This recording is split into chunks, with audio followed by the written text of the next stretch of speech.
Joe Biden keeps saying he's not coming for your guns. Joe Biden's coming for your guns.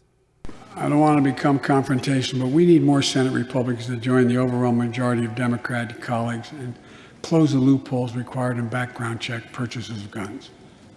We need a ban on assault weapons and high-capacity magazines. And don't tell me it can't be done. We did it before and it worked. All political power grows from the barrel of a gun. Do you know who said that? Chairman Mao Zedong, the murderous, monstrous dictator of China, said that back in 1946. And look, you can say a lot of things about Mao. Probably the most evil human being to ever walk the planet. I mean, if we're going on pure body count, maybe the most evil human being to ever walk the planet. His torture specialty was knee breaking. I will spare you the details on that because it's a family show, but just know it was not a pleasant experience. And Mao didn't even like to do it. He just liked to watch it. He liked to be in the presence of it while people were being tortured. 60, 70 million dead Chinese people, his own people. So we're talking about a bad human being, but we are talking about a human being that very much understood power. He understood the dynamics of power. He took it and he held it for a long time. My favorite history quote of all time, as long as we're looking back a little bit, is Pompey the Great, Pompey Magnus, the friend and later enemy of Julius Caesar, who said somebody was quoting a law to him because Pompey was doing something against the law, as Pompey was wont to do. And Pompey looked at him funny and said, "Do not quote laws to men with swords." Now, that's a man who understands power. You and I, we lie to ourselves sometimes. I do this all the time, so believe me, I'm not pointing fingers, but we lie to ourselves. We lie to ourselves about the era in which we live. We consider ourselves to be enlightened Americans. We've moved past all that ugly stuff. I mean, sure, there are some barbaric places in the world where it's all about power, but not here. Here, justice is blind. You could probably picture one of those statues with the blindfolded lady and the scales and everything else. Justice is blind here in America. We're not subject to the whims of power. Oh, be serious now. Be serious now. Don't make the fatal mistake of thinking you live in a different era. You don't. You live in an era, well, the same era everybody's always lived in, an era of power, where the powerful people want to keep it, they want more of it, they will do barbaric things to make sure that happens. So why, oh why, should you take this more seriously? Because the people in power right now in the United States of America, not just Joe Biden, we'll talk about him a bit tonight, but not just Joe Biden, but all of them. Why do you think it is all of them, universally, want you disarmed? Doesn't that seem odd to you? And I'm not just talking about the politicians, all the Democrats, half the Republicans. I'm talking about the tech oligarchs. Why do they all feel the same way about the Second Amendment? Isn't that weird? Don't you find that odd? Why would a tech guy want you disarmed? Well, you know why. You may not want to admit it. It may not be something you run and tell your buddies about. No one wants to look like the wingnut conspiracy theorist, but you know why. These people, it's not that they want to hurt you. Some of them sure do, yeah. But what they want is the freedom to hurt you. It's not that they want to line you up against the wall and shoot you in the back of the head, but I mean, if you don't do as you're told, then they want to be able to line you up against the wall and shoot you in the back of the head. The Founding Fathers understood it. They understood it very well. Why do you think they put the Second Amendment there? Why do you think it read like it read? And let's remember, this is how it reads, quote, "A well-regulated militia being necessary to the security of a free state, the right of the people to keep and bear arms shall not be infringed." Now, why? Why were they so emphatic about that? Well, here's another thing that we have to accept, and this can be hard too because you don't even like to discuss this kind of thing with your kids. But they understood power. The Founding Fathers understood power very well, and they understood what won the American Revolution. Contrary to what you and I like to think, it's not that Constitution you keep in your pocket. You understand that Constitution in your pocket would have just been some forgotten piece of history that was hung around the necks of the traitors as they were swinging from the gallows once the British put down the rebellion, without weapons, without cannons, without a bayonet going into somebody's chest. That's the reality of it. The reality of it is power. You better not let them have it all. Oh, they can have the power of the law and the system like they do. You know that. You had better not give them the actual power that grows out of the barrel of a gun. Right now, there are 100 million Americans who own 400 million firearms, and we need to get those numbers up, not down. And no, the Second Amendment was not about hunting. You see people, I'm not anti-Second Amendment. I love to hunt deer. Good for you. It's not about hunting deer. The Second Amendment is not even about you defending yourself from a robber who breaks in your home, although that's a nice side benefit, certainly. The Second Amendment was put down because they were worried about our own government rising up and becoming despotic, because the founders knew in the end, all governments will eventually rise up and become despotic. Ours is not going to be an exception, whether that's today, tomorrow, 50 years from now, 100 years from now. It will absolutely happen. And you had better have the barrel of a gun in your home, in your hands when it does, or that ends ugly. And I understand talking about these things makes people uncomfortable. It's so much easier, right, to talk about marginal tax rates.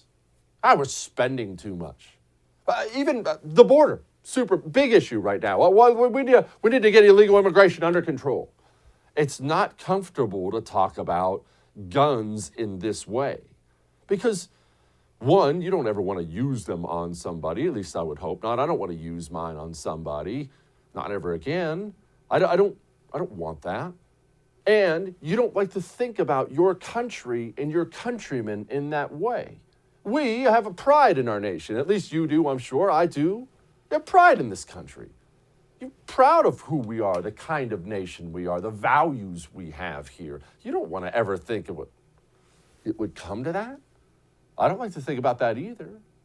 But the history of the world says it will come to that. Now, I hope it's your grandkids who have to deal with that and not us, Lord willing. But the history of the world says it's going to come to that. What does Joe Biden say about the Second Amendment? He's very honest about it. No amendment to the Constitution is absolute. You can't yell fire in a crowded movie theater. We call it freedom of speech. From the very beginning, you couldn't own any weapon you wanted to own. From the very beginning the Second Amendment existed, certain people weren't allowed to have weapons. So the idea is just bizarre to suggest that some of the things we're recommending are contrary to the Constitution. Gun violence in this country is an epidemic. No amendment is absolute? Yeah, they are. That's the point of the amendment. That's the point of, hold on, the law. But again, let's go back to what we said in the beginning. Do not quote laws to men with swords. I don't care what the Second Amendment says. Don't think for a second, if that dark day ever comes, and I hope it never does, where there's a knock at your door and they want your guns, don't think for 1 second that Constitution in your pocket is going to be what protects you and yours, because it will not. Joe Biden has had this anti-gun rhetoric pouring out of his mouth for years. This isn't some recent senile Joe Biden thing. This is the Joe Biden thing. And why do you think that is? I've often said this. There are many parts of the Democratic platform that absolutely disgust me. I make no bones about it. I talk to you about it every single night. But the two that really creep me out is, one, their absurd love of abortion. I understand not being as pro-life as I am. That's fine. You believe what you believe, but they love it. That's creepy. And two, their absolute commitment to getting guns out of the hands of you and I. And this is where you say things, and I've said these things before, of gun laws only hurt the law-abiding. The criminals are still going to get them. But here's what you and I haven't gotten every single time we say that. They know. They know. The criminals are the ones voting Democrat. You're the one they want disarmed. And that can be a bitter pill to swallow, right? Joe Biden, he doesn't hide this. They're not hiding what they believe, what they want. He campaigned on going after the NRA. It won't stop until we beat the NRA. And it will not stop until we ban killer assault weapons, until we hold gun manufacturers liable. Hold gun manufacturers liable, which would wipe out the firearms industry in this country and would effectively disarm you without ever passing a law. They know exactly what they're doing. It's written, it's on his website. Here, this is from his website, joebiden.com. Ban the manufacture and sale of assault weapons and high-capacity magazines. They consider high-capacity 10 rounds, which is virtually every magazine, I should say.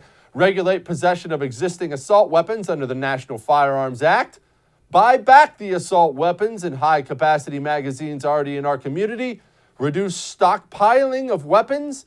End the online sale of firearms and ammunition. They're not hiding what they want. They're not hiding what they believe. This is who they are. And you can't ever let them have your guns. I've told you this before. We've had this conversation before. You're going to have to, in the future, either you, your kids, I'm guessing it's going to be you though, you, your kids, their kids, you're going to have to get comfortable being uncomfortable. You're going to have to get comfortable breaking rules because the system, all of it, the system right now, they want your guns. And they don't want your guns because that's what some college sociology professor told them. They want your guns because they want the freedom to hurt you if you don't do what you're told. Don't ever let them have your guns. All that may have made you uncomfortable, but I'm right.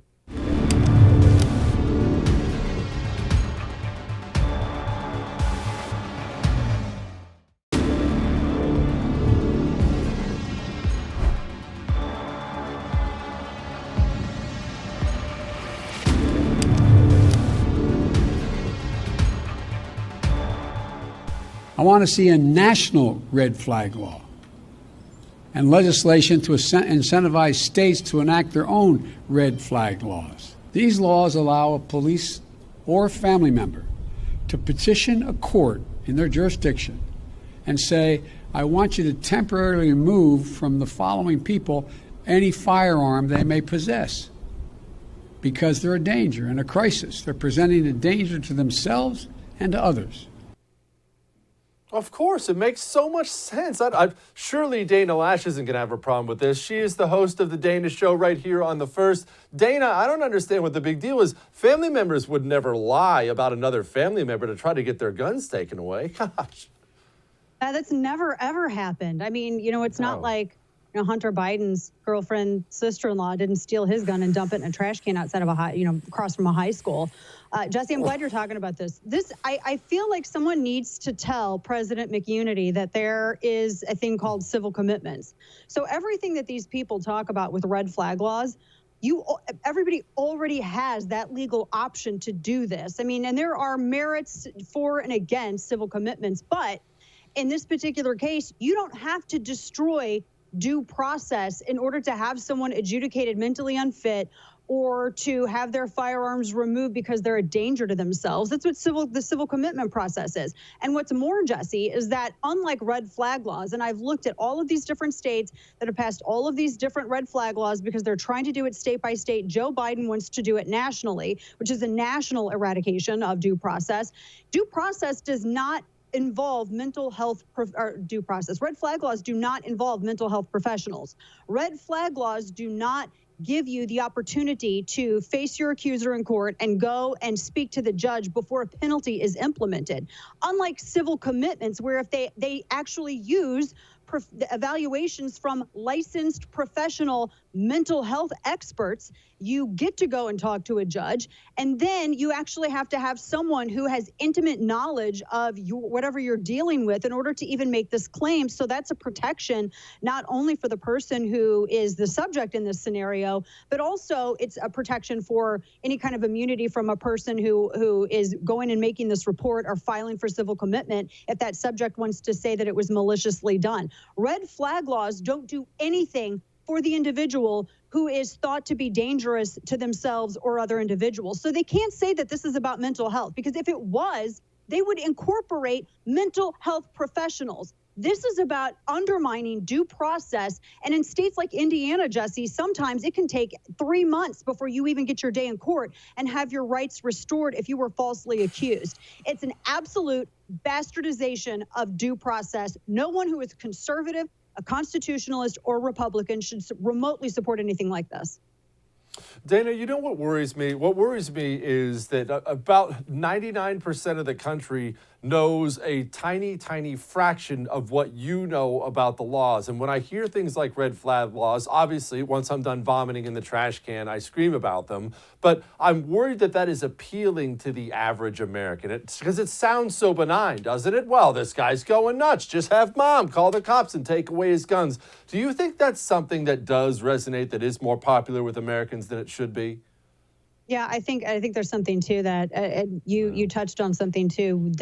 You would think that lawmakers would feel that it's their civic duty to make sure that their constituents are informed about the legal options that they have already available to them, but they don't want to do that, particularly in any event that involves the Second Amendment, because this is about limiting and restricting law-abiding people's rights. It's not about helping people who are in a time of mental turmoil or anguish to the point where they might actually pose a danger to society, because they don't do anything to that person. They remove an object. It's only about the gun. It's not about the person in the red flag instance.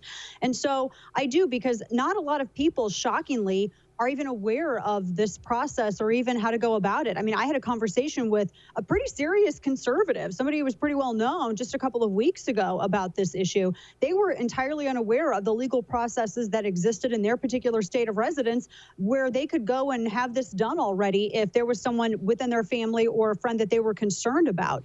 And I think that we've grown apathetic as Americans. I mean, you can only blame politicians so much, but honestly, if you're an American, you have an obligation as a free person to be aware of what your rights are and aren't. You can't outsource it to pundits like me or you. You can't outsource it to bloggers or anybody else. I mean, a lot of people need to take the responsibility of being educated about the laws that they have and the freedoms that they have in the country where they live.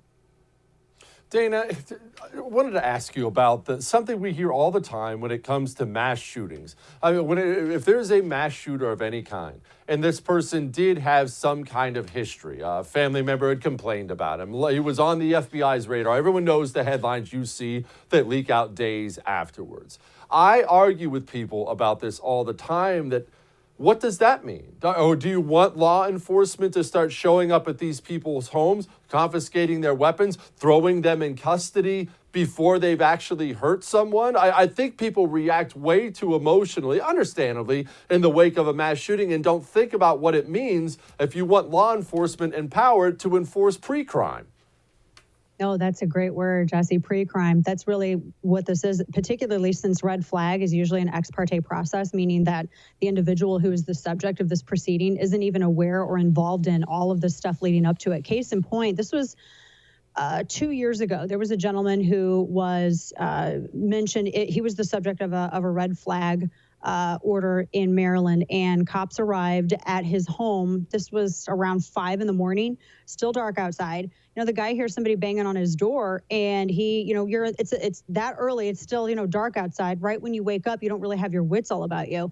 And he answers the door. They're there to take his firearms and serve this red flag order. And of course, he has a firearm, because whenever you hear stuff going on at night, I mean, yeah, that's how people respond. He was shot and killed during the service of a red flag order. And when you are accusing someone of a crime so serious to strip them of their natural rights, there needs to be a penalty before you have to have a verdict and due process before there is a penalty that is served. If it is serious enough to strip someone of their natural rights, then it is serious enough not to forego due process. And in all of these instances, there was another, the story of the FedEx murderer in Indiana. This guy was apparently red flagged once already. How did he end up falling through the cracks? When you look at the situation, the sad story of Sandy Hook, this was an individual who absolutely should have been a prohibited possessor, but unfortunately he had an enabling parent and he stole firearms, which was the first felony offense, before he ended up taking those firearms and murdering people.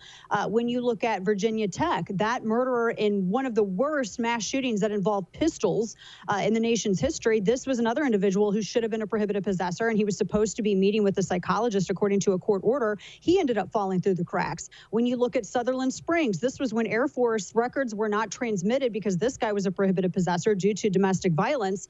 And that Lautenberg Amendment that everyone says doesn't exist, he should have been a prohibited possessor. He shouldn't have been able to go and purchase a firearm. I mean, in some of the books that I've written, whether it's Hands Off My Gun or Fly Over Nation, I've looked at so many of these awful tragedies and discussed ways that they could have been prevented, like Jesse in Charleston, which I know you've talked about. There was no loophole that allowed that murderer in that case to obtain a firearm. In fact, that statement that was written by then FBI Director James Comey is actually still up on the FBI's website, wherein they had to admit to a paperwork error.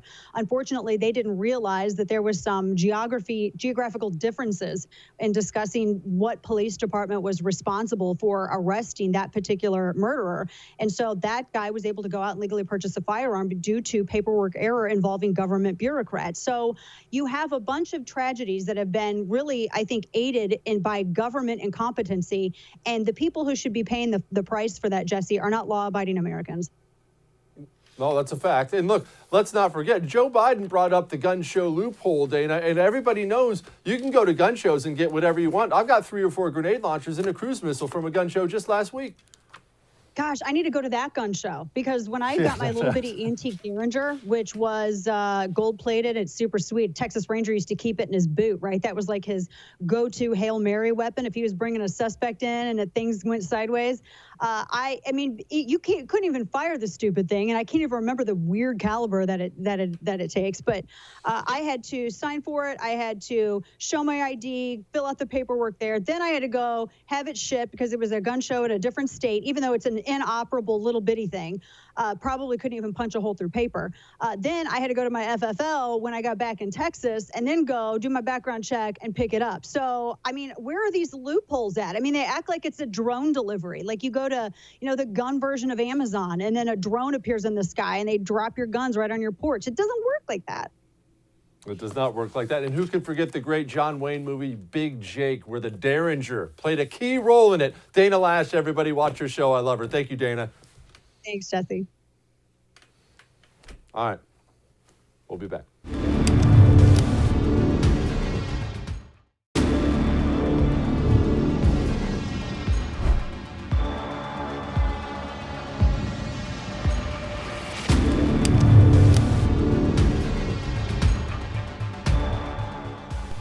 Something we actually don't talk about enough. I mean, we brought it up before on the show. We don't talk about it enough. That Joe Biden's not going to be here 4 years from now. No, I don't hope any harm comes from him. I just don't think he'll be able to physically do the job, and they're going to have to force the guy to retire. And we're going to get stuck with President Kamala Harris, who says things like this. We should have an assault weapons ban. Assault weapons have been designed to kill a lot of people quickly. They are weapons of war. Oh, gosh. Joining me now to talk about that and other things is Adam Kraut. He is the Senior Director of Legal Operations for the Firearms Policy Coalition. Adam, how radical is Vice President currently Harris on drugs or on guns? well, drugs she's probably pretty radical on too, but guns, as you heard in that clip, certainly out there. And I believe her colleagues called her one of the most liberal senators out there anyway. So she's certainly not good on guns, and her record and her comments indicate that. Okay. What's the idea when you're a Democrat and you're pushing gun control out there constantly? Because they're all doing it now, but it doesn't seem to have public support. Or am I missing something? Am I too trapped in a bubble? And are some of these things they talk about, do they have public support? Well, I mean, I think any political figure, regardless of party, that's pushing gun control is not paying attention. There was a poll that came out recently that indicated that support for gun control in the age bracket of, I want to say it was like 18 to 30, somewhere in there, dropped 7 points, which was a staggering number from where it was prior to that. And all around support for it has gone down as well. So they keep beating the same drum, and you see sometimes after a certain event they come at it harder than other times. But I think what they're kind of counting on right now is they have a majority in the House. The Senate is very closely divided, and they have the presidency. And if they're able to force it through the House, get it to the Senate, and get the Senate to do something, they have a president who will absolutely sign things. Okay, Adam, you mentioned after certain events. We all know what we're talking about here. Whenever there's a mass shooting of any kind, Democrats go sprinting to the microphone. This really began with Barack Obama. Before the bodies have gone cold, and they're trying to pass gun legislation and take guns. Is that effective? I'm assuming it is, because they all do it now. It's gross, but they all do it. You know, I don't know if it is effective, because if you look at the success rate of that strategy, I'm not really aware of very many instances, at least at the federal level, where they've been able to accomplish getting things passed. So, you know, maybe at the state level, in some states, certainly your more liberal states like California and Washington and Oregon, they're certainly beating that drum a lot harder and moving things, as, you know, same on the East Coast with New York and New Jersey. But the vast majority of states don't have the appetite for it. And at the federal level, the appetite just hasn't been there, fortunately. Yeah, very, very fortunately. Adam, assault weapons, what do they define them as now, and what are they trying to define them as? Well, that's a good question. So, I mean, for that, there'd be 2 places you could look. One, you could look at the definition that was in the 1994 assault weapons ban, and then you could look at the definitions that are being utilized in any of the states that are currently having them. As a matter of general course, it's a semi-automatic firearm that takes a center fire cartridge that utilizes a detachable magazine and has one of, you know, X number of features, and those features usually include pistol grip. They include a flash hider, you know, even grenade launcher attachments, things of that nature. And at the end of the day, what you're talking about is a semi-automatic centerfire firearm, and these so-called evil features that make them, according to the people who want to ban them, more lethal. But in reality, it's what actually makes them excellent firearms for self-defense. And it's exactly the kind of firearm that is protected by the Second Amendment. It's used by millions of Americans for lawful purposes, and that's exactly what the Supreme Court has said is perfectly okay. Isn't lethal the idea? When they talk about this thing makes it lethal, this makes it more lethal, am I the only person that watches the TV and nods his head like, yeah, that's the idea. I want my guns to be lethal? Well, one would think, right? Firearms are inherently lethal things, and I don't think any of those features necessarily make them any more lethal than a semi-automatic firearm that doesn't have them. But what it does allow for is the user of many different statures, different sexes, to be able to use the firearm in a manner that they can safely use it to defend themselves and their loved ones. Adam Kraut, everybody. Adam, thank you so much, man. I appreciate it. You're welcome.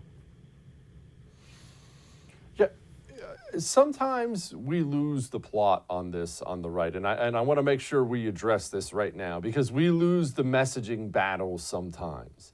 Democrats will say things like, well, that makes things more lethal. And because you're on the right, we're on the right, we don't know how to properly address that. So we'll say things like, well, no, it doesn't. It makes them safer. Or no, that's not necessarily. You know you don't have to do that, right? You know you can own the left if you simply say, yeah, it does make them more lethal. My guns are designed to be lethal. Every weapon I own is designed to be lethal to something. Yeah, I have some weapons for bird hunting. I have some weapons for deer hunting. I have weapons for other purposes, but they're all, every single one of them, made to kill something. I have a pellet gun. It's made to kill things too. Weapons are supposed to be lethal, and you know what? There's nothing wrong. You can challenge them on their very basic premise. There's nothing wrong with wanting something to be lethal. You as a human being, you're supposed to have the capacity to defend yourself against harm. There's nothing wrong with that. And I'll say something that I've been saying for a long time now. Why do they want to take that away from us so badly? And they'll always try, look, they try to massage this thing 1,000 different ways of, well, it's that not everybody should be able to buy a gun. Well, not everybody can buy a gun. They're already doing background checks on it. Well, why do you need a brace for it? So it's more lethal and so it's more accurate. We have lost the messaging war on firearms a lot. By the grace of God, the Americans are still going out buying guns up like no tomorrow because it's ingrained in your DNA. But we have lost the messaging war on this because once again, we allowed the Democrats to move the Overton window so much that you and I, we find ourselves trying to define what is lethal and why it's not lethal and why this actually makes it safer and whatnot. You don't have to do that anymore. The next time they tell you it's more lethal, you say, yeah, it does. That 30-round magazine means you can take down multiple people at a time. Yeah, I know. What if multiple people at a time are trying to kill me? I know. That's the idea. You don't have to shrink away from that. They're dying to intimidate you, to make you shrink away from that. You don't have to do that anymore. You don't have to do that anymore. All right, we have a lot more show for you tonight. Hang on.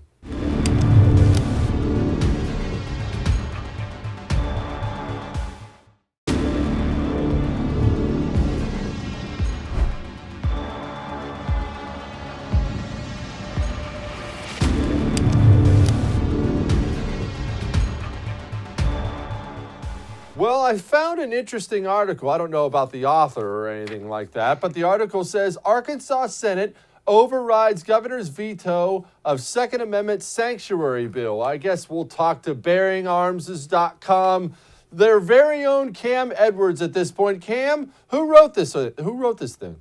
I'm pretty sure it was me, actually, Jesse. I write a lot these days, but I think this was one of mine.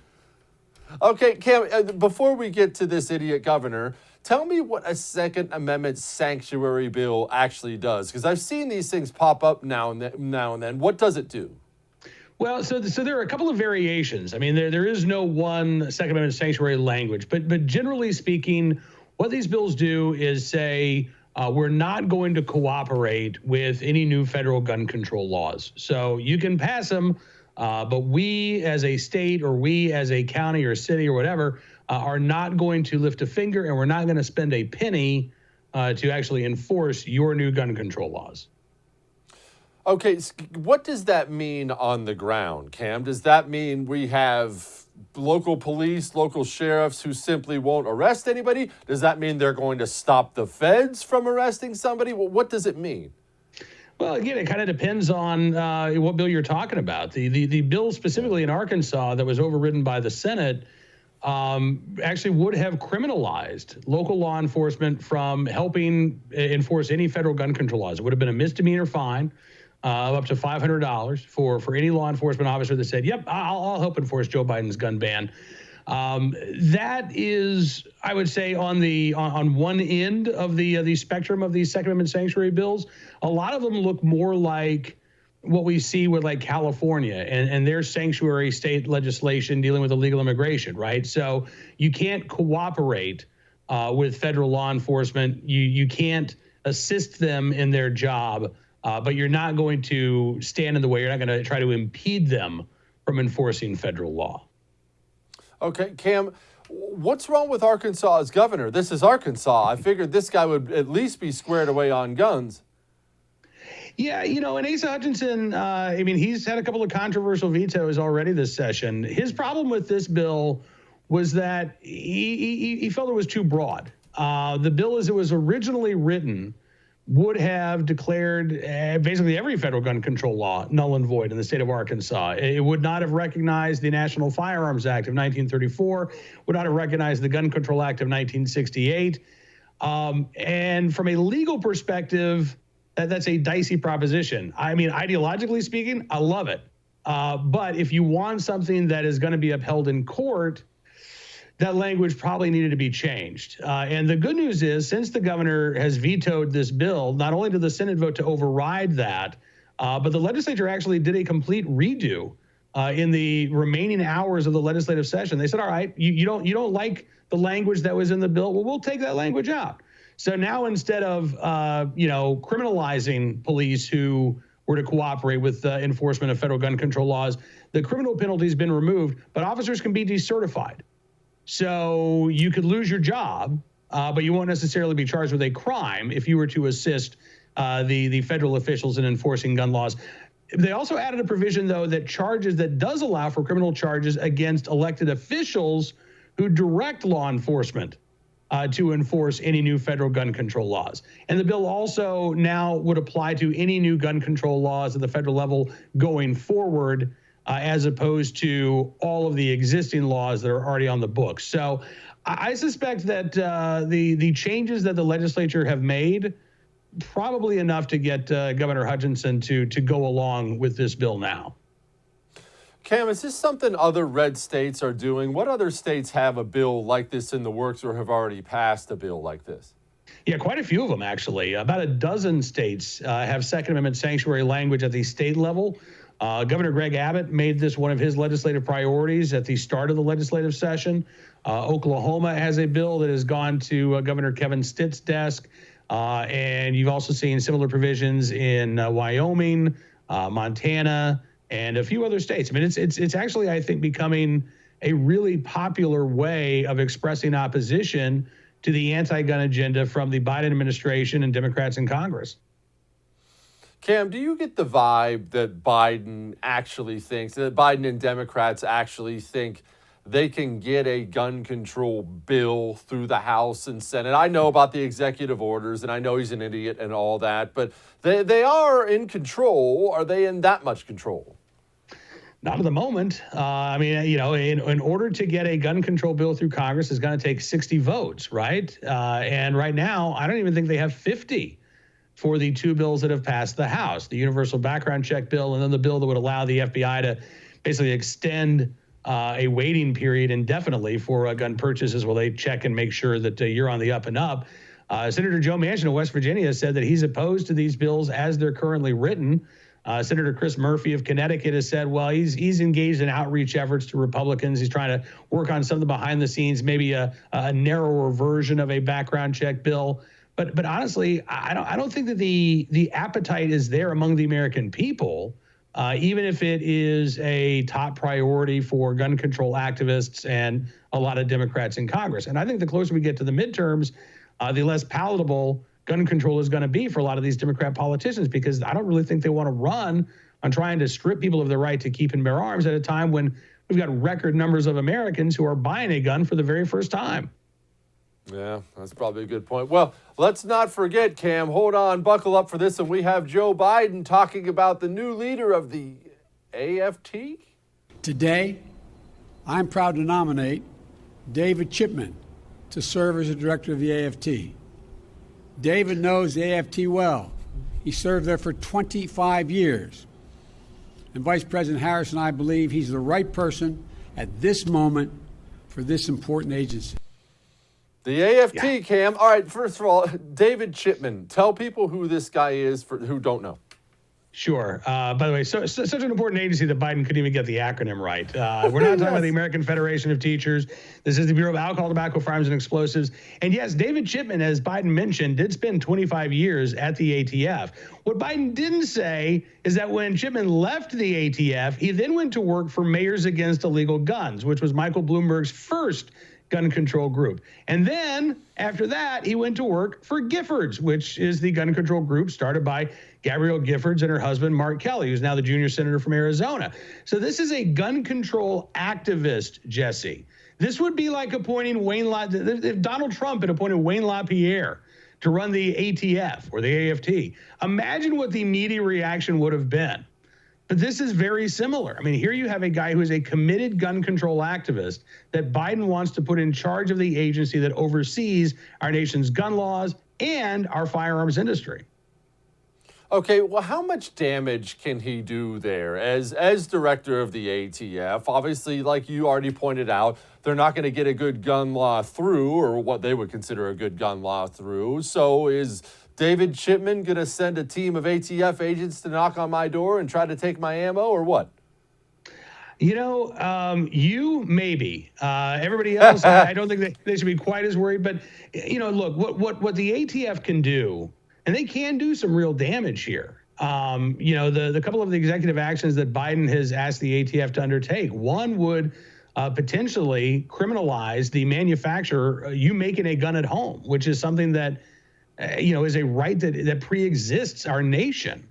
The administration also wants the ATF to take a look at pistol stabilizing braces, which a lot of folks might not know what those are, but these are braces that you can put on a pistol. They attach to your forearm. They help you keep your arm stable. They're very popular with AR-style pistols. Biden basically wants any gun that has a stabilizing brace on it to be turned into a short-barreled rifle under federal law, which would require registration under the National Firearms Act. It would require every existing gun owner to pay at least a $200 tax stamp to the federal government to keep their guns that they already own. And if they didn't do those things, then they could be looking at 10 years in prison and hundreds of thousands of dollars in fines. So these are the first two steps that Biden has asked David Chipman to take. But we know that there are more efforts underway. Chipman himself has talked about trying to reclassify AR-15s as machine guns under the National Firearms Act and turning 20 million legally owned firearms into prohibited items overnight. So, yeah, gun owners should be worried about this. I mean, elections have consequences, and putting a gun control activist in charge of the ATF is unfortunately one of the consequences we've seen from this election. Cam, just real briefly, can he do it? This sounds like it's going to get absolutely slapped down by a judge in about 5.5 seconds, or am I crazy? I don't think you're crazy. That's my hope, but is it my expectation? Not really. I think that this would be way beyond the authority of the president to act in executive manners. We have seen Second Amendment organizations say that they're ready to sue over any action that gets put, onto the federal statutes. But again, you've got to make sure that there's a judge out there who's willing to agree. We certainly saw no shortage of judges who are willing to step in and block President Trump's executive actions. Hopefully, we can see the same with President Biden's gun control executive actions. Yeah, Lord willing. Cam Edwards, bearingarms.com. Thank you, my friend. Always good talking with you, Jesse. Thank you, sir. Scary stuff. All right, we're not done yet.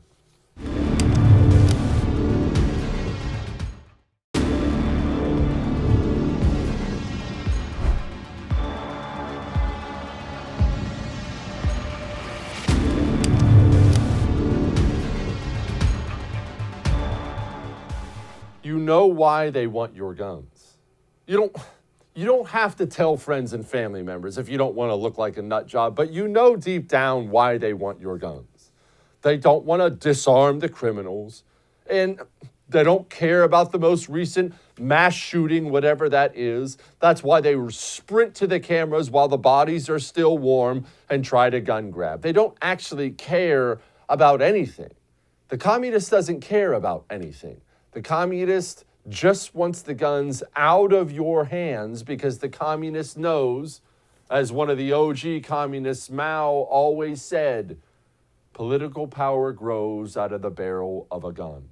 Don't ever give yours up. And I'll tell you something else as we sign off here tonight. Guns make people who've never been around them uncomfortable. That's perfectly understandable. I've had people in my life like that. They lay it down and they think it's going to go off or something. That's fine. If that's where you are in life, that's totally fine. Do me a favor, though. Tonight, look up something.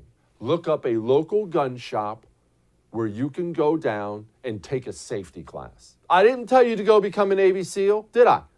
Go take a safety class. Start handling one, becoming comfortable with one. From that safety class, buy yourself one. Train with it. Start slow. believe me, you're going to end up having fun, and in the end, you'll sleep a little better at night. I sure do. All right, we'll do it again sometime.